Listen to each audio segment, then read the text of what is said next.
Assalamualaikum warahmatullahi wabarakatuh. Kembali lagi. Waalaikumsalam warahmatullahi wabarakatuh. Jawab dulu. Langsung sambung. Baik teman-teman, puan-puan, kembali lagi di podcast DKR Dewan Kesenian Riau episode kedua. Terima kasih buat teman-teman, puan-puan yang sudah subscribe, sudah share dan like channel YouTube ini. Semoga kita bisa saling berbagi di sini, saling bersapa dan tentunya berbagi informasi nantinya. Baik tuan-tuan, puan-puan, yang kecil tak disebut nama, yang besar tak dihimbau gelar, yang tua dengan tuahnya, yang muda dengan takahnya, yang alim dengan amanahnya, yang datang dari laut, dari darat, dari hulu maupun dari hilir, telah berhimpun tepat dalam podcast ini. Baik, dalam episode kedua hari ini ada yang spesial sedikit, masih spesial terus. Karena kita kedatangan dua tamu. Siapa beliau? Nah, bolehlah kita perkenalkan satu persatu. Di sebelah kanan saya di sini sudah hadir. Beliau merupakan ketua dari Komite Teater Dewan Kesenian Riau, Bang Ade Pura Indra. Assalamualaikum. Waalaikumsalam warahmatullahi wabarakatuh. Apa kabar Bang? Sehat Bang? Alhamdulillah sehat walafiat. Alhamdulillah, itu yang penting. Itu dia. Zaman-zaman sekarang ini sakit jangan dibuat. Aku pun sakit. Risau. Batuk ya kan orang memang. Apalagi sakit yang lain. Alhamdulillah. Masih bergeliat dengan teater? Insya Allah. Insya Allah. Kalau udah punya hidup tuh cuma pula kan. Nah, jangan sampai lah ya. Yang jelas nanti kita akan bual-bual dengan Bang Ade seputar dunia yang digelutinya. Lalu ada bintang tamu kita yang kedua di sebelah kiri saya ini, mengalahkan saya jangkau. Bang Saridan. Siap. Assalamualaikum Bang. Sehat Bang. Sehat Bang. Itu yang penting tuh. Beliau merupakan ketua dari Komite Seni Rupa Dewan Kesenian Riau. Di Lalat, tidak ketua. Oh, tidak ketua. Salah saya, capek nggak sih tadi? Yang jelas bergelut di Dewan Kesenian Riau dengan Komite Seni Rupa, Bang ya. Betul, baik. Masih bergelut dengan kayu, Bang? Oh, sesuai dengan julukan lah, tapi aktivitas memang tidak ada hari tanpa kayu lah. Kayu. Sehingga Bang hari ini digelari dengan Bang Hari Kayu. Orang banyak memanggil Hari Kayu. Bukan nama yang diberi ketika menyembelih kambing, tapi karena hari-hari bergelut dengan kayu, maka digelarilah dengan Bang Hari Kayu. Baik, mengapa podcast hari ini? Podcastnya podcast DKR, tapi kita mengundang internal DKR. Tentunya kita ingin berbual dulu bagaimana geliat dari kesenian-kesenian kita, baik teater maupun seni rupa, dipandang dari pelaku-pelaku yang mengurus juga Dewan Kesenian Riau. Nah, kita ke Bang Ade dulu lah. Ya, boleh. Oh, yang muda tuh duluan. Nah, kan gitu. Yang muda duluan.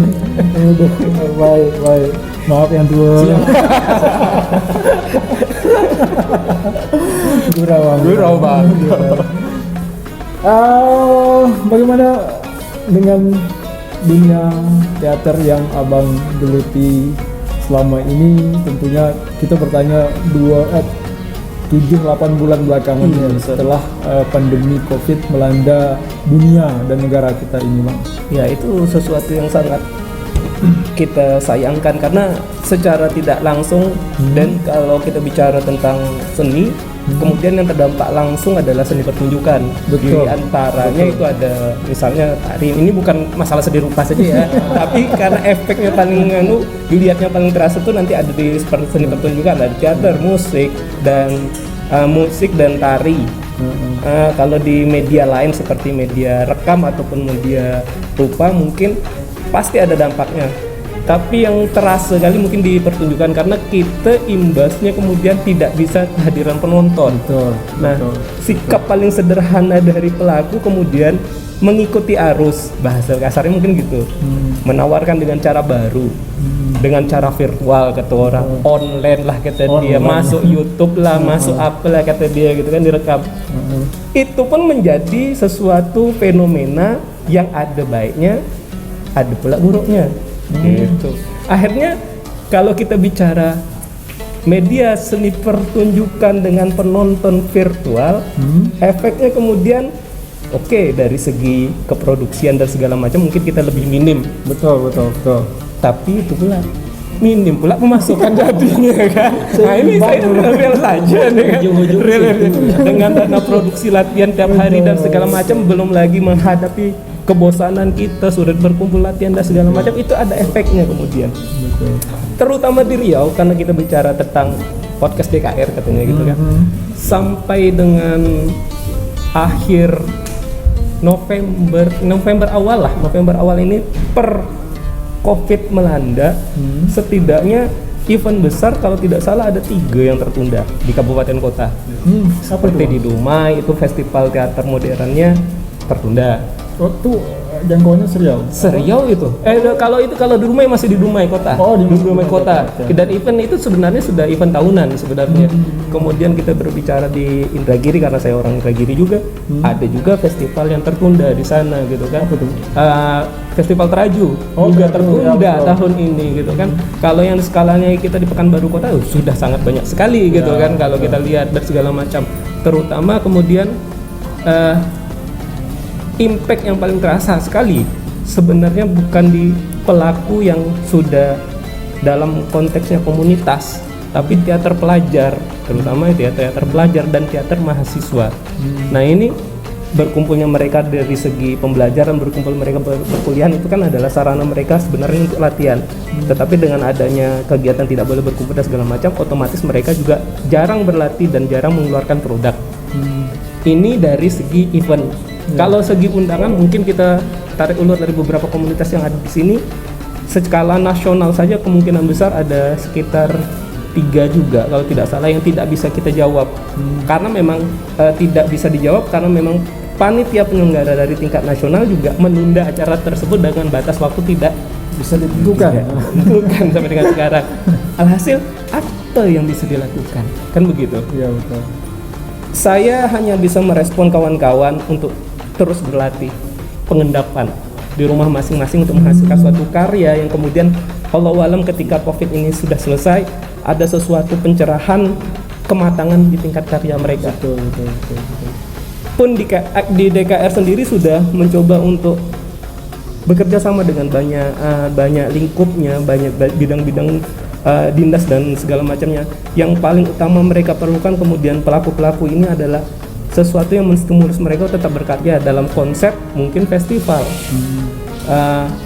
Ya pasti larinya nanti ke virtual juga gitu kan. Secara tidak langsung ketika ada festival kemudian ada hadiah uang pembinaan atau apa segala macam itu menjadi sesuatu yang bisa membangkitkan gairah mereka di tengah Covid ini untuk tetap eksistensi. Ya, betul. Alhamdulillahnya juga ada per November ini karena memang sudah mulai dibuka satu sama lain baik di Asia Tenggara, kemudian di Indonesia sendiri bioskop sudah mulai buka dan segala macam.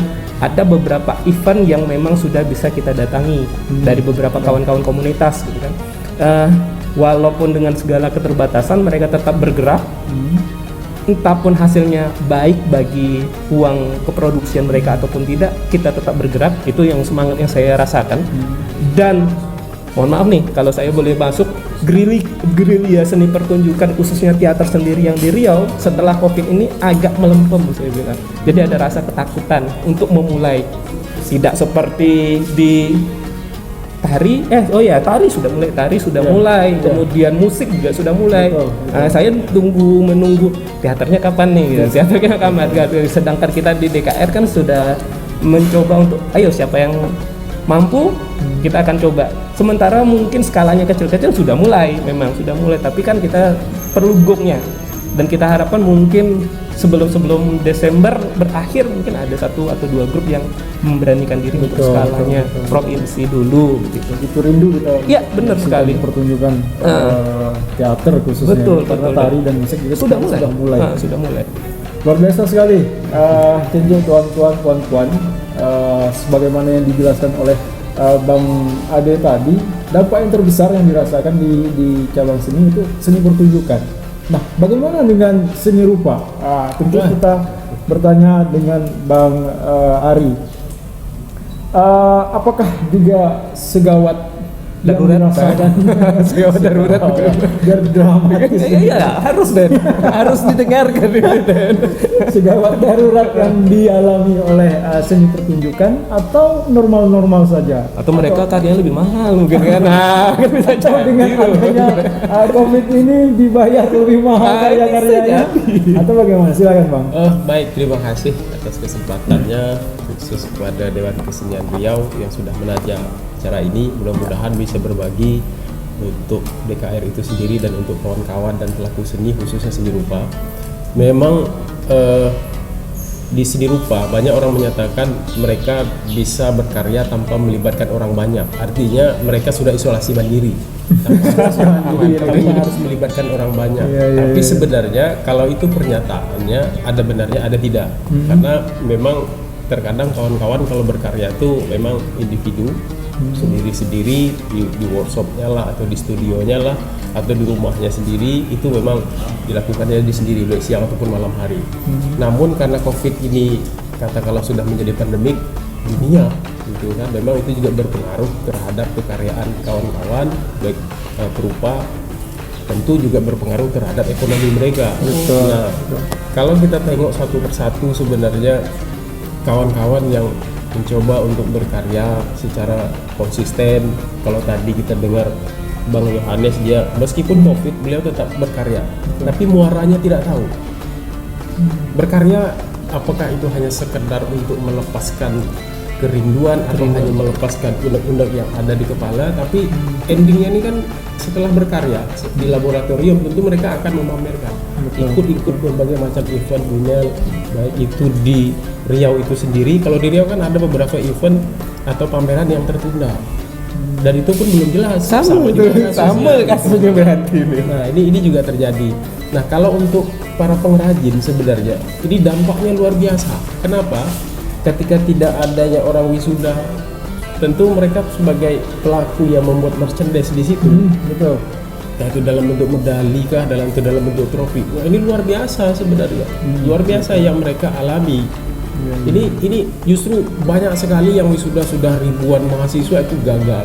Ya. Biasanya membuat ini luar biasa orderannya gitu kan untuk membuat medali atau membuat apa. Nah ini juga berpengaruh memang. Kalau kawan-kawan pertunjukan menyatakan seni rupa kan enak, tidak perlu melibatkan orang banyak, bisa berkarya sendiri. Tapi betul dalam bentuk wujud karya. Tapi ketika melemparkan kepada orang banyak, ini kan ketika event-event orang wisuda dan lain sebagainya, bahkan orang pernikahan untuk butuh-butuh souvenir cenderamata itu juga berpengaruh. Jadi akhirnya tentu kawan-kawan harus memutar otak kiri dan otak kanan. Apakah terus berkarya dengan tidak tahu muaranya kemana, atau harus banting setir? Yang penting dapur tetap berasa. Nah, ini idealisme yang harus realistis gitu kan, harus realistis berhadapan dengan situasi yang memang sampai saat ini pun walau alam kita belum bisa memastikan. Tapi ini sangat berpengaruh sebenarnya. Memang apa yang dikatakan oleh kawan Ade tadi benar, kawan-kawan perupa mungkin tidak begitu berdampak. Betul, dia tidak melibatkan orang banyak. Tapi ketika dia orderan-orderan yang masuk yang melibatkan orang banyak, contoh ketika teater berlangsung, mereka kan bukan hanya sekedar menyuguhkan satu pertunjukan, tapi mereka ada merchandise-nya, ada kemasan-kemasan, bahkan dalam bentuk baju kah itu atau apa gitu. Ketika tidak ada, bagaimana? Kawan-kawan kita di Perupa misalnya ada Bang Budi gitu kan, dia membuat desain tapi tidak tahu kemana karena eventnya tidak ada. Ya, betul. Meskipun dia bisa isolasi mandiri, sendiri, tapi kayaknya kan ke sana muaranya. Nah, itu sebenarnya yang perlu juga kita dengarkan atau kita jelaskan gitu kan. Mungkin itu dirasakan oleh kawan-kawan Perupa di daerah-daerah yang lain gitu kan, banyak sekali kawan-kawan. Dori gitu kan, aku gagal lagi nih gitu kan, kemarin dah mau kasih DP karena wisuda di salah satu perguruan tinggi itu ribuan mahasiswanya, itu tidak jadi, yang sudah mau pesta mau ini tidak jadi. Jadi bagaimana caranya? Haruskah kita tetap berkarya? Nah kalau berkarya otomatis kan juga akan mengeluarkan untuk dana membeli kanvas atau membeli spanduk, cat dan lain sebagainya, meskipun itu ada stok gitu kan, stok di workshop. Tapi kan ketika yang kita buat itu tidak jelas kemana muaranya, sedangkan normal saja kita melakukan pameran, transaksional untuk karya itu masih katakanlah masih minim. Nah apalagi yang tidak normal saat ini, orang lebih baik membeli beras daripada, kalau kaji-kajinya dapur tetap berasap gitu kan, lebih baik orang membeli beras daripada membeli karya seni, karena orang kan takut pada tahu ini kan belum lagi landai, masih terus gitu kan. Apalagi Pekanbaru kan masih salah satu 5 provinsi yang provinsi kelima gitu kan di Indonesia, yang cukup lumayan gawat gitu kan sebenarnya. Nah ini meskipun kita katakanlah seniman tidak, alhamdulillah belum ada yang dikatakan reaktif atau ada positif, tapi kita kan ngiri-ngiri sedap juga gitu kan. Nah ini jadi kalau dikatakan ada efeknya atau ada imbasnya, ada gitu kan. Tapi apakah kawan-kawan tetap berkarya? Alhamdulillah kawan-kawan tetap berkarya. Saya paham betul kawan-kawan tetap berkarya meskipun agak sedikit berubah antara idealisme dengan realistis atau kebutuhan yang lain.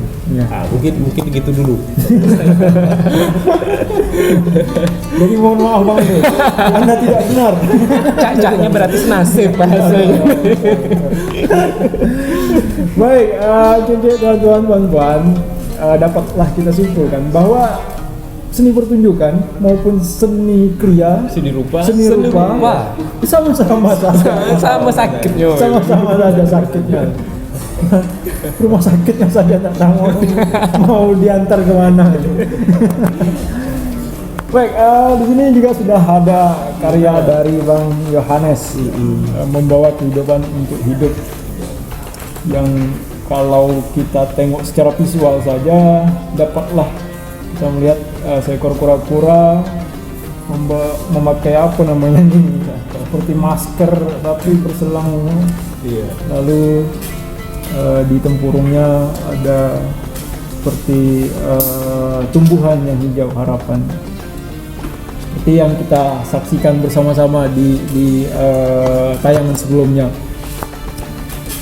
Salah satu karya Bang Yohanes yang dimunculkan di masa pandemi ini yang mendapat kita simpulkan, walaupun masa pandemi melanda seniman, mereka tetap berkarya. Nah, tentunya kita ingin bertanya, apa kira-kira Bang inovasi ataupun tata cara yang mestinya seniman lakukan untuk menghadapi pandemi ini? Apakah kita berhenti saja atau pengendapannya seperti Abang bilang tadi, atau ada inovasi lain yang lebih efektif kita tetap pentas dengan cara seperti ini? Silakan Bang Ade. Saya kira ketika kita ini posisinya agak berbeda dulu nih Den ya. Kalau sikapnya kemudian saya diposisikan sebagai salah satu penggiat teater juga, dan kemudian saya menjadi bagian daripada DKR, dipercaya menjadi ketua. Nah, saya bicara tentang penggiatnya dulu. Kemudian ketika saya adalah seorang penggiat dalam posisi KTP seniman, nah, kan gitu ceritanya dulu kan, KTP seniman. Nah, ini harus bertanggung jawab dan selalu harus bisa berinovasi dengan cara apapun, karena kredibilitasnya akan dipertanyakan ketika kamu menyandang kata seniman kok mati begitu saja dengan segala macamnya ini. Yang kemudian harus kita buat, kita lakukan, ini lebih kepada individual saya, secara pribadi saya adalah kemudian berinovasi dengan cara menyambut pasar, terutama yang sekarang skalanya lebih dapat diterima oleh pasar adalah media, konteksnya virtual, kebanyakan seperti itu, gitu kan. Gak ada nilai kesiapan dan ketidaksiapan, itu sudah pasti gitu kan. Saya rasa semampu Anda. Saya rasa seperti itu, lebih pada karena kita akan berbicara dengan pelaku seni yang lain juga. Mungkin semampunya saya dengan alat-alat yang saya punya, pengetahuan yang saya punya, saya mampu menghasilkan produk yang lebih luar biasa. Misalnya seperti itu. Tapi bagaimana dengan kawan-kawan kita di daerah Ya betul. Nak cari kamera aja susah atau handphone aja susah seperti Sinyal itu kan. apalagi. Sinyal apalagi seperti itu kan. Lantas apa yang harus dilakukan? Adaptasi lah gitu. Adaptasilah dengan keadaan segala macam. Kita tidak pernah tahu apa yang akan terjadi di masa depan. Apakah kemudian fenomena sudah berapa lama, hampir 7 bulan ini akan memberi efek tersendiri beberapa tahun kemudian. Seni itu kemudian adalah pengertian baru ya kan, suatu objek yang bisa dinikmati dengan cara virtual karena secara konvensional penonton tidak bisa lagi, mungkin bisa saja seperti ada pengertian baru di KBBI kita gitu kan, atau di skala di skala dunia gitu kan, kita mempositifkan diri seperti itu. Kalau istilahnya kemudian kita berbicara di COVID ada kebiasaan baru ya, new normal. Nah, kalau tak salah dekat lomba DKR kemarin ada tuh yang kerjasama dengan Dispora, adat baru pemuda beradab gitu. Nah ini tema sederhana sebenarnya kan, tapi ketika kita cerna adat baru, kebiasaan baru, pemuda beradab. Jadi walau bagaimana pun engkau membuat sesuatu yang baru, ingat belakang kau apa, tradisi kau di mana gitu. Nah kita pijak di mana? Di Riau gitu kan.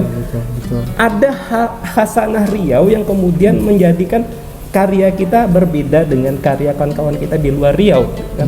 Oke, mereka bisa berbangga dengan banyak ciri ragamnya yang berada di luar Riau, tapi kita harusnya pede dengan atau percaya diri dengan Riau-nya kita. Inilah yang bisa kita jual dengan cara mengadaptasi dan segala macam. Dengan kekurangan bagaimanapun kita, masalah alat dan segala macam ini urusan belakangan. Itu bagaimana kemudian kita memutar otak ketika kita adalah seorang pelaku, memutar otak kata abang tadi, mencari uang produksi, bagaimana supaya dapur tetap berasap, bagaimana, itu kan masalah klasik sebenarnya bang. Tak ada pandemi pun masalah itu juga sebetulnya gitu kan. Tapi bagaimana? Cuma ini lebih membunuh. Kata akhirnya. Nah ini akhirnya ada sesuatu yang harusnya kita belajar. Mohon maaf kalau sekarang adalah yang berani hidup sekarang dengan cara seperti ini adalah manusia-manusia yang kuat menurut saya gitu kan, karena mereka harus kembali belajar, kembali membuat sesuatu yang baru yang mungkin orang lain belum bisa terima, pelaku umum dan penontonnya sendiri mungkin belum bisa terima gitu kan. Kalau kami di media seni pertunjukan, kita bisa berkarya. Kekuatan kita yang terbesar yang harus kita rubah adalah kepercayaan penonton untuk menonton karya kita. Bagaimana? Itu PR yang luar biasa sebenarnya di pelaku seni seperti kami di teater. Nah itu kalau saya sebagai pelakunya. Nah kalau kami sebagai wadahnya, bahasanya formal nih ya, agak formal. Karena memang sudah dipercaya kan. Nah cacanya beginilah. Kita sepakat dulu, Dewan Kesenian Riau adalah rumah besar seniman Riau. Ya. Apapun itu, gitu kan? Apapun itu, kemudian inilah wadahnya, gitu kan? Tempat kita saling satu sama lain berembuk, berdiskusi bagaimana kita dan segala macamnya kita. Terutama ketika kita berbicara Dewan Kesenian Riau, yang kita perhatikan lebih, mohon maaf, pelaku-pelaku kabupaten kotanya. Ya, impactnya kita bicara Riau bukan hanya Pekanbaru gitu kan. Impactnya kemudian kawan-kawan di kabupaten kota akan merasakan sesuatu yang sangat luar biasa perubahan. Dewan Kesenian Riau dengan semangat barunya, dengan kalau kita lihat dari komposisi pengurusnya kan kawan-kawan muda semua sebetulnya di sana, dan juga kemudian dengan inovasi bertekad akan membuat suatu gebrakan berbasis ekonominya, mencoba mewadahi kawan-kawan tadi dengan skala yang lebih kreatif, yang tidak hanya mempertimbangkan kualitas karya, tapi bagaimana yang kita sepakati tadi, bagaimana karya ini dinikmati dan dapat mendapatkan sesuatu materi atau material pun kepada pelakunya langsung gitu kan. Jadi kita mencoba bekerja sama dengan banyak pihak. Gini aja lah, paling sederhana. Podcast kami terjadi kan gara-gara satu dan banyak orang. Tengok logo sedikit ke atas, nampak tuh siapa tuh kan. Ini salah satu yang akan kita gebrak gitu kan. Salah satu yang akan kita gebrak. Ini baru satu deh. Artinya banyak ini nanti itu. Masih banyak kosong sudah kan. Artinya kalau kita membuka diri dan kita berbuat, insya Allah ini akan penuh. Memang bumi siap sako. Kalau yang ini kita buka. Pertanyaan yang besar adalah seniman itu seharusnya adalah orang yang terakhir akan punah di dunia ini. Kenapa? Jadi pertanyaannya kenapa? Karena mereka adalah orang yang penuh dengan kreativitas. Kalau COVID melanda, kreativitas mereka akan muncul. Apa yang memunculkan karya yang bisa dijual di COVID ini. Dan sepakatlah kita ketika kita berbicara tentang Dewan Kesenian Riau adalah Rumah Besar Seniman Riau, kami ini yang insya Allah akan mencoba hal tersebut. Betul. Dengan beragam program yang kita buat, dengan cita-cita yang kami cita-citakan bersama untuk kawan-kawan daerah dan juga pelaku-pelaku seni gitu kan, yang selama ini yang notabene kita bisa bicara lah sendiri tentang 3 tahunan terakhir mungkin ya, lebih tepat kita ke hilir, mereka ke hulu, misalnya kita ke barat, mereka ke timur, seperti lagu apa tuh kan? Itu kan Mawali. Nah ini hanya sebagai contoh. Nah udahlah, kita satu langkah sekarang, satu langkah. Tak pun selama pelakunya, tak pun senimannya, kemudian banyak hal lagi yang bersinggungan dengan kita, seperti perusahaan-perusahaan, seperti kedinasan dan segala macam. Sini sudah ada tempatnya, sini yang bisa kita tuangkan bersama dengan program-program yang khususnya menyentuh seniman dan pelakunya langsung, gitu kan. Belum lagi PR kita besarnya di Dewan Kesenian bukan hanya si pelaku, bukan hanya senimannya, tapi bagaimana juga mencoba membuat suatu edukasi kepada si masyarakat yang ada di Riau sendiri, harus bangga dengan seni yang ada di Riau-nya, gitu kan. Lucu juga bang, lari kita nengok ke mungkin di MTQ, Idrus Lintin, tapi latihan K-pop. Kan lucu tuh nampaknya gitu kan. Ya betul. Bagaimana itu? Karena inilah yang PR kerja besarnya kita kawan-kawan. Oke, termotivasi silahkan. Tapi bagaimana K-pop pakai nama Zapin? Bisa aja. Betul. Gitu. Ini hanya sebagai satu contoh ya. Dan inilah yang kerja besarnya kemudian bukan hanya pelakunya, bukan hanya senimannya, bukan hanya komunitasnya juga, tapi bagaimana masyarakat yang di Riau percaya dengan seninya. Luar biasa ketika kita berbicara tentang mungkin hanya sebagai contoh ya, orang bicara kotak-kotak langsung ingat Bali, orang bicara batik langsung ingat Jogja, Jawa Tengah gitu kan. Nah ini yang brand seperti itu yang harusnya diciptakan di Riau-nya sendiri, dan itu memang kerja besar di DKR, tapi saya sangat percaya sekali ketika DKR hanya bergerak sendiri, walau alam lumpuh juga. Betul. Kami perlu kerjasama dengan banyak pihak, kedinasan yang sudah resmi ya, kedinasan gitu kan, kemudian yang swasta, belum lagi yayasan-yayasan dan segala macam. Itu adalah salah satu media Dewan Kesenian Riau untuk saling bekerja sama dengan berbagai pihak untuk mencapai cita-cita besar kita bangga dengan seni kita. Begitu mungkin Den. Luar Agak berat biasa. ya Den ya. Luar biasa. Angkat tangan saya. Ini keluhan atau mau atau harapan nih? Sepertinya persentase lah. efek 7 bulan. Ayo. Luar biasa. sepertinya Suju Bulan tidak hanya memendap karya, tapi memendap kata-kata untuk dikeluarkan. Allah Akbar. Kan Allah Akbar. Baik, tentunya kita bertanya juga dari sisi seni rupa, Bang Ari. Kira-kira inovasi apa yang perlu kita lakukan di masa pandemi ini? Ini contoh sebenarnya. Di samping ini kan salah satu sebenarnya bagaimana kawan kita Bang Yohanes ini mencoba untuk membuat karya justru mendapat ide dari pandemi itu sendiri. Betul. Kita tahu sebenarnya kura-kura ini kan salah satu hewan mitologi dari Cina selain kirin sebenarnya. Karena beliau ini kura-kura ini kan salah satu binatang yang memiliki usia yang sangat panjang. Betul. Judulnya tadi adalah menjalin kehidupan untuk hidup. Ya. Nah, kalau kita perhatikan sebenarnya apa yang telah dijelaskan atau kita dengarkan, bahwasanya di sini yang hidup itu kan bagi kita kan bernapas. Kalau sudah bernapas, alhamdulillah berarti kita sudah bisa hidup dan makan. Kalau sudah makan sebenarnya kita butuh hidup, betul sebenarnya. Tapi yang dibawa di sini, kalaulah ini adalah rumah seni, rumah para seniman, DKR itu adalah rumahnya para seniman. Tentu kita bernapas itu sendiri sebenarnya dengan disiplin ilmu kita masing-masing. Ya. Silakan berjuang, itu kata Khalil Gibran. Kalau seandainya Ustadz itu berjuang dengan sorbannya, sama dengan seniman berjuang dengan kanvasnya, dengan pahatnya, dengan segala macamnya. Cuman media saja yang berbeda. Nah, ini kan luar biasa. Kalau dia bernapas dengan budayanya, yang orang Melayu tadi ada K-pop di depan sana dinamakan dengan Zapin. Apakah namanya itu dengan menyebut lokalitas? Wah, ini luar biasa. Jadi dia bernafas. Lucu rasanya kalau kita menyebut empek-empek menyertakan nama Palembang, sate menyertakan nama Padang. Tapi apa yang menyertakan nama Riau? Ketika menyebut satu produk, harus menyertakan nama Riau. Jawab Den. Harus tahu. Ini mungkin menjadi kegelisahan kita. Iya, jadi betul, kami orang langsung menyebut Aceh, menyebut Omi Aceh. Tapi apa yang sebenarnya? Apakah Sempolet Riau? Betul. Agak anu rasanya gitu kan? Aneh juga. Agak tak pas rasa kata-katanya. Mungkin orang sastra nanti lebih paham. Agak kata patah lidah. Tapi itu perlu kita pikirkan. Saya sepakat bahwasanya ketika pandemi ini melanda, itu tidak satu hal yang tidak bisa kita lawan. Tapi kita harus membuka. Adaptasi Contohnya, apakah kita harus membuat masker? Ya, orang paham sebenarnya ini adalah katakanlah adalah salah satu media untuk Hanya kita media, sekarang hanya media. atau apa. Tapi ketika di sini adalah rumah budaya, itu adalah seniman, itu dia dengan segala ornamentasinya, segala pernak-pernik warna itu akan diterjemahkan kita masing-masing. Boleh sebenarnya DKR itu mengangkat tema ekspansi berbasis seni berbasis ekonomi, boleh sebenarnya, tapi terjemahkanlah itu. Nah, ini kan menjadi menarik ketika pasca Covid. Betulkah sebenarnya kawan-kawan dari DKR ini atau seniman di Riau ini akan betul-betul berkarya, betul-betul uang? Jangan seolah-olah karena Covid aduh lemah rasanya tak dapat berkarya.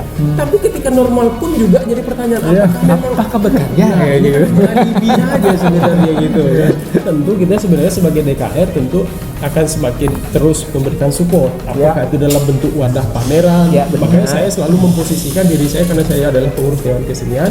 Saya adalah orang yang terakhir berbuat ketika itu adalah kita sebagai fasilitator. Biarkan kawan-kawan di daerah dulu, biarkan kawan-kawan seniman yang di luar dari DKI dulu berbuat. Nah, nanti kalau seandainya apa baru kita bimbing, kita arahkan dan lain sebagainya. Tapi kalau kita juga yang berbuat, kita juga yang segala macamnya, DKR teh jalan nanti Bang. rasanya Itu bahaya kan? Sanggar menunggu masa untuk periode kita. Habis periode kita pun masuk Bismillah kita tidak lah ya Bang ya gitu. Ini sebenarnya. Jadi kalau makanya saya katakan tadi kalau seniman itu adalah orang yang terakhir akan punah di dunia ini. Kenapa? Akalnya banyak. Yang ini tak bisa gini, dia pasti gini. Kenapa? Pasti yang lain. Kalau kata Profesor Dwi Marianto itu, kreativitas itu boleh dicampur dengan garam, boleh dicampur dengan asam, boleh dicampur dengan apapun itu, rasanya pasti enak. Tapi tergantung bagaimana kemasannya saja. Ada orang yang suka pedas. Ada yang suka hambar, ada yang suka. Nah, ini sebenarnya tidak bisa kita serta-merta menerjemahkan bahwasanya semua orang suka ini. Tidak. Itulah sebenarnya kreativitas akan muncul. Nah, ini sebenarnya para seniman kerannya. Betul. Ya kan? Kita cuma dikasih tema ini. Terjemahkanlah. Ya kan, misalnya podcast kali ini misalnya DKR mengangkat tentang temanya virtual. Virtual sendiri itu kan terjemahkan masing-masing. Nah, tadi kita melihat mengapresiasi kawan-kawan dari tari, luar biasa karyanya, gitu kan? Kawan-kawan dari teater pun juga demikian. Apa yang dibaca dia tadi itu? Dia bisa menyebut A, B, C, tapi tidak ada di situ. Jadi seolah-olah ada yang hilang karena Covid ini. Tapi kita tidak serta-merta hilang itu dalam artian secara fisik, tapi di pikiran kita tetap harus berkarya, harus berbuat, harus bermain, harus apa tadi kan? Betul. Luar biasa. Baik, JJ kawan-kawan, luar biasa sekali. Agak serius namanya. Agak berat dan nah itulah. Karena apa? Perbincangannya cukup hangat. Sebetulnya tak cukup kita dengan durasi yang segini nih. Seharusnya satu malam suntuk nih, apalagi kalau ada kopi di sini. Kami siap kalau iklan itu bertambah gitu aja. Amin. Tentunya terima kasih banyak kepada Bung Siap Pusako telah mensupport kegiatan ini. Sebetulnya harapan dari seniman salah satunya dari CSR seperti ini Bang ya. Iya betul. Karena masa pandemi ini untuk mengharapkan misalnya seni pertunjukan menjual tiket, seni kriya menjual karyanya, seperti lukisan atau apa sulit karena ekonomi masyarakat pembelinya itu sendiri juga bermasalah sekarang. Untuk bertahan hidup aja kita udah alhamdulillah. Betul. Alhamdulillah. Maka peran serta dari pemerintah daerah ataupun dinas ataupun CSR perusahaan-perusahaan juga kami harapkan sekali kepada keberlangsungan. Tidak hanya maksudnya tidak harus melalui Dewan Kesenian Riau untuk memberikan bantuan tersebut kepada seniman daerah yang mempunyai perusahaan-perusahaan di tempatnya masing-masing dapat disalurkan langsung. Betul. Itu salah satu contoh. Baik, durasi juga yang harus memisahkan kita sepertinya. Hangat sekali perbincangan ini, sayang sebetulnya untuk dihentikan, tapi kita punya batasan waktu yang ditentukan. Nah itu dia kelemahan dari virtual ini Bang. Kita tak bebas sekali. Tapi tidak apa-apa lah, inilah salah satu. Bawa minum dulu Bang, bawa minum. Bismillahirrahmanirrahim.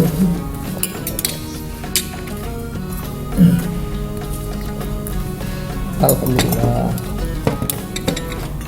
Susah zaman sekarang nih, bicara pun harus pakai ini. Nggak minum pun harus berjuang dulu ya. Baik, sebelum kita tutup, tentunya kita ingin dengarkan kata-kata penutup nih dari Bang Ade, baik secara pribadi mungkin ataupun secara kelembagaan. Dan juga nanti kita akan dengarkan dari Bang Hari. Silakan Bang Ade. Ini tagline sering saya pakai. Sederhana, kata Bang Faridan tadi, silakan artikan sendiri. Tak pun di Covid, merdeka berkarya. Ya. Itu saja. Di Covid merdeka berkarya. Kebebasan hati itu yang penting. Luar biasa. Tepuk tangan. Kawan-kawan di rumah tepuk tangan juga. Dia megang HP terlepas HP. Bang Hari, Ya. silakan Bang. Apa mungkin pesan ataupun hal yang ingin disampaikan? Mudah-mudahan saya tidak salah. Bahwasanya tahun 2001 DKR itu pernah membuat gebrakan yang luar biasa juga sebenarnya ketika mereka pameran ke tim itu mengangkat tema memprotes ke pusat. Ini kan luar biasa. Ya. Artinya mereka menggugat melalui sebuah karya. Ya. Nah ini sebenarnya kalau kita untuk merefleksi, karena kita juga Dewan Kesenian Riau, gitu kan, bahkan DKR juga pada tahun 2002 itu pernah juga sebenarnya mereka melakukan kenduri seni rupa, Ya. itu se-Sumatera. Ini kan sebenarnya kalau kita boleh bernostalgia, bukan hal yang mustahil kalau seandainya kita juga bisa membuat se-Asia Tenggara, karena se-nasional pernah dibuat, se-Sumatera pun apalagi, Betul. gitu kan. Jadi kalau seandainya kita hanya menelusuri jalan-jalan yang pernah dibuat dan orang-orang pelaku itu masih ada, saya rasa itu sangat mudah. Nah, kalau saya sebenarnya mimpi memang agak besar gitu kan. Kalau memang misalnya Besar apa? 2025 itu adalah visi misi Riau itu adalah sebagai pusat budaya Melayu se-Asia Tenggara. Nah tentu kita harus membuka diri. Ya, mulai dari sekarang. Iya kan, mulai dari sekarang sebenarnya apa yang harus kita persiapkan? Oke, kalau kita harus berkarya, oke kalau kita harus mencari literasi tentang kemelayuan itu, terjemahkanlah apa mitologi yang ada di Sungai Siak, apa mitologi yang ada di Sungai Indragiri, apa yang ada mitologi yang ada di Sungai Kampar, 4 peradaban sungai itu. Nah ini kan kalau dielaborasi lebih jauh, dieksplor lebih jauh lagi, wah ini luar biasa. Tak bukan sesuatu hal yang mustahil saya rasa gitu kan. Jadi sebenarnya ketika diterjemahkan definisi 4 sungai itu lebih luas lagi, banyak profesor yang bisa dibuat terjadi di situ sebenarnya menggali Betul. apa yang ada di situ. Nah sebenarnya DKR pun bisa berbuat banyak gitu kan, apalagi ini ada orang menyatakan kita baru usia setahun jagung. Iya setahun jagung, tapi jangan coba-coba sebiji jagung itu banyak bibit yang bisa dibuat. Gitu. itu. Sebiji jagung, tapi kalau disemai lebih jauh lagi kan banyak juga yang akan terjadi. Betul. Kalau kita berbuat, apalagi ini kan masih kawan-kawannya kan muda-muda gitu kan, yang masih energi gitu kan. Wah, ini masih bisa digenjot lah gitu kan. Amin. Kalau saya banyak sebenarnya yang sudah dibuat oleh DKR, banyak yang sudah dibuat sebenarnya. Ini tinggal kita sebenarnya masing-masing komite. Mudah-mudahan kita satu tarikan nafas dari ketua sampai ke bawah sampai ke pengurusan, bahwasanya ini niat kita, ini nawaitu kita. Betul. Alhamdulillah pemerintah sudah membuka diri. Alhamdulillah ada beberapa sponsor kita sudah membuka diri. Wah ini tidak tertutup kemungkinan. Yang besar aja sudah membuka diri, apalagi yang maaf cakap gitu kan, yang kecil-kecil gitu kan. Betul. Wah ini luar biasa. Baru pertama buka aja kita lah dapat sponsor yang luar biasa. Betul. Nah, apalagi itu apa? Mudah-mudahan lah gitu kan. Airnya pun berwarna salah-salah. Putih duluan ini. Besok kita kasih belau. Baik, jadi teman-teman, puan-puan, perbincangan hari ini cukup luar biasa. Hal-hal yang ada kita pendam selama ini kita rasakan. Mungkin kita banyak berpikir di rumah dengan kesendirian di masa pandemi ini. Di sini salah satu tempat kita mencurahkan untuk berbagi. Tidak menutup kemungkinan juga suatu saat nanti kawan-kawan yang ada di rumah yang pelaku seni juga dapat kita berbual di sini tentang masalah yang kita hadapi. Yang jelas apa yang menjadi visi misi Riau seperti yang Bang Ari jelaskan tadi, apa cita-cita ke depan dan gebrakan-gebrakan yang ingin kita lakukan ke depan itu takkan bisa hanya diharapkan kepada satu orang saja atau satu instansi saja. misalnya kepada senimannya saja atau Dewan Kesenian Riau saja, semua harus saling bahu membahu, Berpadu-padu. saling bahu membahu, karena ya ini kerja besar tentunya dengan sokongan yang besar dan juga capaian yang besar. Capaian yang besar itu dapat dicapai karena ya sokongan orang yang besar-besar juga, hal-hal yang besar juga tentunya. Baik, Cence, puan-puan, durasi juga yang harus memisahkan kita, mohon maaf sekali.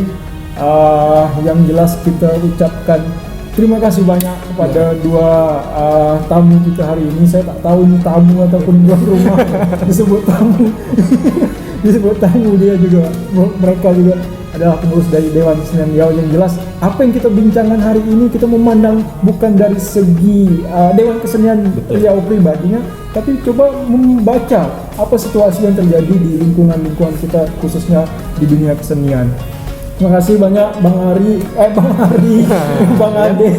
salah nih, Nah, itulah. atas waktu yang diberikan di kesempatan ini. Semoga nanti di kesempatan lain kita dapat berbincang lagi tentang kesenian. Siap. Dan semoga kita diberikan kesehatan Amin. di masa Ya pandemi ini. Amin ya rabbal alamin. Baik, tuan-tuan, puan-puan, berakhir juga lah episode kita hari ini. Terima kasih sudah menonton podcast DKR Dewan Kesenian Riau. Tapi tontonan ini tak akan berarti akan habis begitu saja kalau kalian tidak subscribe. Kalau tuan-tuan, puan-puan tak subscribe, share dan juga like dari akun YouTube ini. Mari kita berbagi, sharekan di media sosial tuan-tuan, puan-puan semuanya. Saya pamit, Denny Apriyadi, mohon maaf. Wassalamualaikum warahmatullahi wabarakatuh.